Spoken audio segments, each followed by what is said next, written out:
नमस्कार, आप देख रहे हैं JK 24/7 न्यूज और मैं हूं आपके साथ सलोनी मलिक। बुलेटिन का आगाज करेंगे फटाफट अंदाज में। बिहार विधानसभा स्पीकर के चुनाव में एनडीए की जीत हुई है। सदन में हंगामे के बीच आज स्पीकर पद का चुनाव हुआ है और एनडीए के उम्मीदवार विजय सिन्हा नए विधानसभा अध्यक्ष चुने गए हैं। चुनाव में एनडीए के उम्मीदवार को 126 और महागठबंधन को 114 वोट मिले हैं। सदन में मतदान के दौरान एनडीए के विधायकों ने जय श्री राम के नारे लगाए। इस दौरान महागठबंधन के विधायकों की ओर से चुनावी प्रक्रिया पर सवाल खड़े किए गए और गुप्त मतदान की अपील की गई। हालांकि उनकी अपील को ठुकरा दिया गया।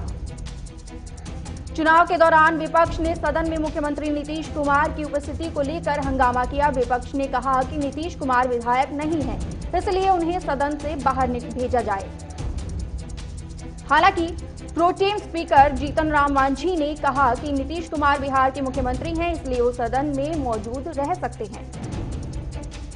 बीजेपी नेता सुशील मोदी ने आरजेडी सुप्रीमो लालू प्रसाद यादव पर आरोप लगाया है कि रांची की जेल में बैठकर लालू लगातार मोबाइल फोन के जरिए एनडीए विधायकों को महागठबंधन में शामिल करने की कोशिश कर रहे हैं। जेडीयू के विधायक ललन पासवान ने कबूलनामा देते हुए कहा है कि लालू प्रसाद यादव ने मंगलवार रात उन्हें कॉल किया था और पार्टी में बगावत कर वर्तमान सरकार को अस्थिर करने की बात कही थी। बीजेपी विधायक के मुताबिक लालू यादव ने उन्हें मंत्री पद देने की बात कही और चुनाव की प्रक्रिया में शामिल न होने को कहा। हालांकि उनकी ओर से कहा गया कि वो पार्टी के साथ हैं।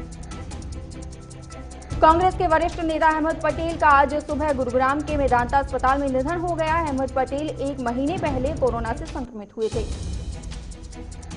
प्रधानमंत्री नरेंद्र मोदी ने अहमद पटेल को तेज दिमाग वाला नेता बताते हुए कहा कि कांग्रेस को मजबूत करने में उनकी भूमिका को हमेशा याद किया जाएगा।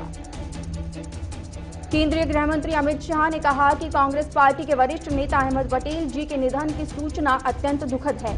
अहमद पटेल जी का कांग्रेस पार्टी और सार्वजनिक जीवन में बड़ा योगदान रहा। कांग्रेस की अंतरिम अध्यक्ष सोनिया गांधी ने कहा कि मैंने एक वफादार सहयोगी, एक दोस्त और एक ऐसे कॉमरेड को खो दिया है जिसका पूरा जीवन कांग्रेस पार्टी को समर्पित था। कांग्रेस नेता राहुल गांधी ने अहमद पटेल को पार्टी का स्तंभ बताते हुए कहा कि वो मुश्किल वक्त में भी कांग्रेस के साथ खड़े रहे। वो पार्टी की बेमिसाल धरोहर थे, वे हमेशा याद आएंगे। कांग्रेस महासचिव प्रियंका गांधी ने भी अहमद पटेल के निधन पे शोक जताते हुए कहा है कि अहमद पटेल न सिर्फ बुद्धिमान और अनुभवी साथी थे, जिनके पास मैं हमेशा सलाह और सहयोग के लिए जाती थी। पूर्व प्रधानमंत्री एचडी देवेगौड़ा ने कहा कि कांग्रेस के वरिष्ठ नेता और राज्यसभा सांसद अहमद पटेल के निधन से मैं स्तब्ध हूं और दुखी हूं। ये हमारे राष्ट्र और कांग्रेस के लिए एक बड़ी क्षति है। पूर्व मुख्यमंत्री तरुण गोगोई का पार्थिव शरीर गुवाहाटी में अंतिम दर्शन के लिए रखा गया। इसी बीच आज राहुल गांधी तरुण गोगोई को श्रद्धांजलि देने गुवाहाटी पहुंचे। पूर्व मुख्यमंत्री तरुण गोगोई का अंतिम संस्कार 26 नवंबर यानी कल किया जाएगा। कांग्रेस नेता राहुल गांधी तरुण गोगोई के अंतिम संस्कार में भी शामिल हो सकते हैं।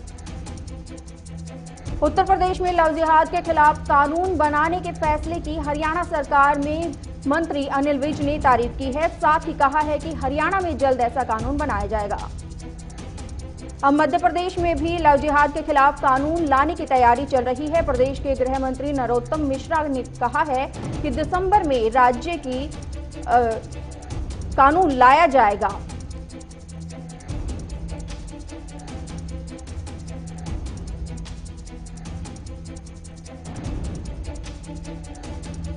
लव जिहाद पर छिड़ी इस बहस पर नुसरत जहां ने कहा है कि प्यार निजी मामला होता है और ऐसे में उनके साथ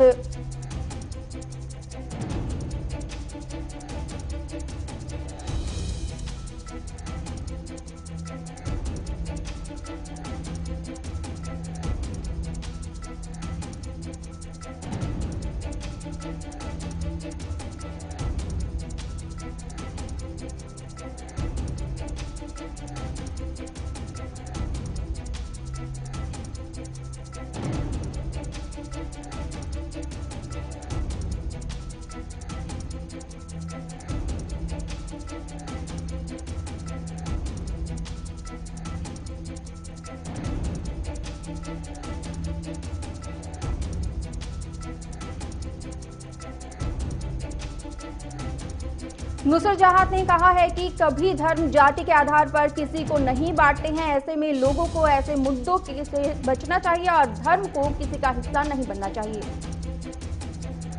all India Muslim personal law board के उपाध्यक्ष मौलाना डॉक्टर कल्बे सादिक का निधन हो गया है। वो लंबे समय से बीमार चल रहे थे। उत्तर प्रदेश का विद्युत विभाग घाटे में चल रहा है। प्रदेश के ऊर्जा मंत्री श्रीकांत शर्मा ने ट्वीट कर बताया है कि इस वक्त प्रदेश का विद्युत विभाग 90,000 करोड़ रुपए के घाटे में है। अयोध्या के बाद अब उत्तर प्रदेश सरकार प्रयागराज के श्री गवेश्वरपुर में भगवान राम की विशाल मूर्ति स्थापित करेगी। सरकार ने प्रतिमा के साथ साथ स्थल के विकास के लिए 15 करोड़ रुपए का बजट स्वीकार किया है। एनसीपी सुप्रीमो शरद पवार ने केंद्र सरकार पर हमला बोला है। उन्होंने कहा है कि विपक्ष के खिलाफ ईडी का गलत इस्तेमाल किया जा रहा है। साथ में बीजेपी को मिल रही असफलता के कारण ऐसी कार्रवाई की जा रही है। राष्ट्रीय स्वयंसेवक संघ ने पंजाब प्रांत के लिए नए प्रमुख के तौर पर इकबाल सिंह आहलूवालिया की नियुक्ति की है। उन्होंने बृजभूषण बेदी का स्थान लिया है, जो बीते 26 सालों से आरएसएस के पंजाब प्रमुख बने हुए थे। देश में वायरस से संक्रमित होने वाले मरीजों की संख्या बढ़कर 92 लाख हो गई है और उसके पार हो गई है। वहीं कोविड-19 के चलते जान गंवाने वाले मरीजों की संख्या बढ़कर 1,34,699 हो गई है। केंद्रीय स्वास्थ्य मंत्रालय के आंकड़ों के अनुसार पिछले 24 घंटे में कोरोना वायरस के 44,376 नए मामले सामने आए हैं। वहीं इस दौरान 481 मरीजों की मौत हो गई है। दिल्ली में कोरोना का कहर थमने का नाम नहीं ले रहा है। पिछले 24 घंटे में देश की राजधानी में 6,224 नए मामले सामने आए हैं और 109 लोगों की मौत हुई है।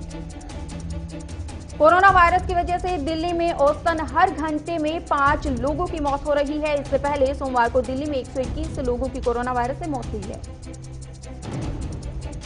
हरियाणा सरकार ने गुरुग्राम, फरीदाबाद, रेवाड़ी, रोहतक, पानीपत और हिसार में शादी समारोह के दौरान हॉल में 50 और ओपन स्पेस में 100 लोगों के शामिल होने की इजाजत दी है। मास्क न पहनने वालों पर गुरुग्राम पुलिस लगातार कार्रवाई कर रही है। अब गुरुग्राम पुलिस किसी भी शादी कार्यक्रम में पहुंच सकती है और मास्क नहीं पहनने वालों पर जुर्माना लगा सकती है। इलाहाबाद हाईकोर्ट ने उत्तर प्रदेश में कोरोना से सबसे ज्यादा प्रभावित 6 जिलों में ड्रोन से 24 घंटे निगरानी करने का निर्देश दिया है। जिला प्रयागराज, लखनऊ, गाजियाबाद, मेरठ, कानपुर और गौतम बुद्ध नगर है। मध्य प्रदेश के मुख्यमंत्री शिवराज सिंह चौहान टीकाकरण की व्यवस्था के लिए मुख्य सचिव की अध्यक्षता में एक राज्य स्तरीय समिति बनाने का ऐलान किया है। उत्तर भारत के पहाड़ों पर लगातार हो रही बर्फबारी की वजह से दिल्ली में ठंड बढ़ गई है। यही वजह है कि अब सुबह और शाम को ठिठुरन का अधिक एहसास हो रहा है। राजधानी में न्यूनतम तापमान सामान्य से 5 डिग्री सेल्सियस कम हुआ है। हालांकि पश्चिमी विक्षोभ के असर की वजह से तापमान में बढ़ोतरी की उम्मीद है। दिल्ली एनसीआर की हवा एक बार फिर से गंभीर श्रेणी में दर्ज की गई है। राजधानी में अधिकतम इलाकों में वायु गुणवत्ता सूचकांक 400 के पार दर्ज किया गया है। कृषि कानून के खिलाफ प्रदर्शन कर रहे पंजाब के किसान अब दिल्ली कूच करने वाले हैं। पंजाब में किसानों ने 26 और 27 नवंबर को दिल्ली कूच करने का ऐलान किया है। इसके तहत दिल्ली को जोड़ने वाले 5 हाईवे से 26-27 नवंबर को किसान देश की राजधानी पहुंचेंगे। दिल्ली कूच में पंजाब, हरियाणा, उत्तर प्रदेश, राजस्थान और मध्य प्रदेश के किसान हिस्सा लेंगे। किसानों के आंदोलन को देखते हुए हरियाणा सरकार ने पंजाब बॉर्डर को 26 और 27 नवंबर को सील करने का फैसला किया है। वहीं किसानों का कहना है कि उन्हें दिल्ली में घुसने नहीं दिया जाएगा तो दिल्ली जाने वाली सड़कों को जाम कर दिया जाएगा। किसानों के दिल्ली कूच करने के फैसले के बीच केंद्र सरकार ने कृषक संगठनों को 3 दिसंबर को कृषि कानूनों पर बातचीत के लिए दिल्ली बुलाया है। भारतीय मजदूर संघ समेत 10 केंद्रीय ट्रेड यूनियनों ने 26 नवंबर को 1 दिवसीय राष्ट्रव्यापी बंद की घोषणा की है। दिल्ली में रेल पटरियों के किनारे बसी लगभग 48,000 झुग्गी बस्तियों को अभी नहीं हटाया जाएगा। केंद्र सरकार ने सुप्रीम कोर्ट को बताया है कि मामले में उसे अंतिम निर्णय लेने के लिए और समय चाहिए। केंद्रीय सतर्कता आयोग सीवीसी ने कहा है कि सभी सरकारी अफसर 30 नवंबर तक अपनी चल अचल संपत्ति की जानकारी दें, नहीं तो उनके खिलाफ कार्रवाई होगी। शर्जील इमाम और उमर खालिद के खिलाफ दाखिल चार्जशीट पर कड़कड़डुमा कोर्ट ने संज्ञान लेते हुए कहा है कि पुलिस की तरफ से दाखिल की गई इस चार्जशीट में दोनों आरोपियों पर केस चलाने के लिए पर्याप्त दस्तावेज हैं। विक्रू कांड के मास्टरमाइंड विकास दुबे की पति भाई समेत विकास के खास गुर्गों के खिलाफ केस दर्ज कर लिया गया है। जयपुर एंटी करप्शन ब्यूरो ने बड़ी कार्रवाई की है। एसीबी ने मुंबई पुलिस के उप निरीक्षक और 3 कांस्टेबल को 2 लाख रुपए की रिश्वत लेते हुए गिरफ्तार किया है। आज बंगाल की खाड़ी में सक्रिय हुए तूफान निवार तमिलनाडु के तट से टकराने वाला है। मौसम विभाग के अलर्ट के मद्देनजर तमिलनाडु और पुडुचेरी के तटों पर मंगलवार रात से धारा 144 लगा दी गई है, जो बृहस्पतिवार तक सुबह तक लागू रहेगी। गुलबर्ग में कांग्रेस अध्यक्ष डीके शिवकुमार ने बीजेपी पर किए हुए वादे पूरे नहीं करने का आरोप लगाया है। कहा है कि बीजेपी की सरकार केंद्र और राज्य में भी विफल रही है। चामराजनगर में दूध डेयरी के भ्रष्टाचार का मामला सामने आया है, जिससे करोड़ों के नुकसान की आशंका जताई जा रही है। पानीपत में मार्केट कमेटी के चेयरमैन ने खुद को गोली मारकर आत्महत्या कर ली है। व्यापार में घाटे के चलते वो परेशान थे। हमीरपुर में हिम सुरक्षा अभियान के तहत कोरोना मरीजों के साथ साथ टीबी की भी स्क्रीनिंग की जाएगी। 25 से 27 दिसंबर तक कर्मचारी घर घर जाएंगे। हमीरपुर में पुलिस ड्रोन के माध्यम से कोविड-19 के लिए पूरी सतर्कता बरतने के लिए पैनी नजर रखेगी। तय शेड्यूल के तहत ड्रोन के माध्यम से समय समय पर नजर रखी जाएगी। खन्ना में एसटीएफ ने नशा तस्कर को गिरफ्तार किया है और उससे पूछताछ की जा रही है। साहिबगंज के तालझारी में बढ़ती दुर्घटना को देखते हुए वाहन चेकिंग अभियान चलाया गया है, जिससे टेम्पो चालकों में हड़कंप मच गया है। दुमका में पत्थर माफियाओं के से खुलेआम रंगदारी वसूलने वाले मुख्य आरोपी को पूरे सरगना के साथ पुलिस ने गिरफ्तार कर लिया है और उसके पास से चामराजनगर में जिला प्रशासन के खिलाफ धरना प्रदर्शन किया गया है। अररिया में दुकान में बैठे व्यवसायी और एनजीओ संचालक को अज्ञात आरोपियों ने गोली मार दी है। दोनों का इलाज चल रहा है। पूर्णिया के देवानगंज में देसी शराब बनाने वाले व्यापारियों के घर में घुसकर महिलाओं ने करीब 400 लीटर शराब को नष्ट कर दिया। फतेहपुर के हुसैनगंज में प्रधान चुनाव में उम्मीदवार खड़ा करने को लेकर 2 पक्षों में आपस में मारपीट हो गई। संभल के डीएम ने एक वीडियो संदेश जारी कर लोगों से चेहरे पर मास्क लगाने और सोशल डिस्टेंसिंग का पालन करने के लिए जागरूक किया है। बांदा में खदान से निकल रहे ओवरलोड ट्रकों पर जिला प्रशासन और तहसील प्रशासन की बड़ी कार्रवाई से ट्रक चालकों में हड़कंप मच गया है। जांजगीर चांपा में एक किसान का खेत पर रखे धान का ढेर जलकर खाक हो गया। दरअसल पराली की आग धीरे धीरे फैलकर खेतों में रखे धान में ढेर करती जा पहुंची थी। जोधपुर में कोरोना महामारी के चलते व्यवसाय के हालात इस कदर खराब हो गए हैं, हैंडीक्राफ्ट उद्योग पूरा ठप होने के कगार पर पहुंच गया है। घरोंडा में बदमाशों ने एक ज्वेलरी की दुकान को लूटने के प्रयास में दुकानदार के ऊपर गोलियां चला दी। पूरा मामला सीसीटीवी कैमरे में कैद हो गया।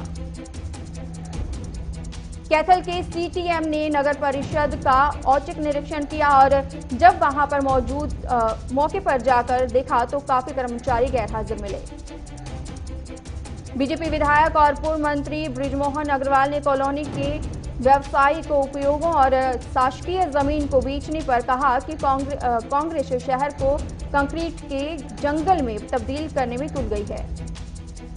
पटना में सीबीआई के फर्जी अफसर का आई कार्ड बनाकर ठगी की घटना को अंजाम देने वाला ईरानी गैंग के एक सदस्य को पुलिस ने गिरफ्तार कर लिया है।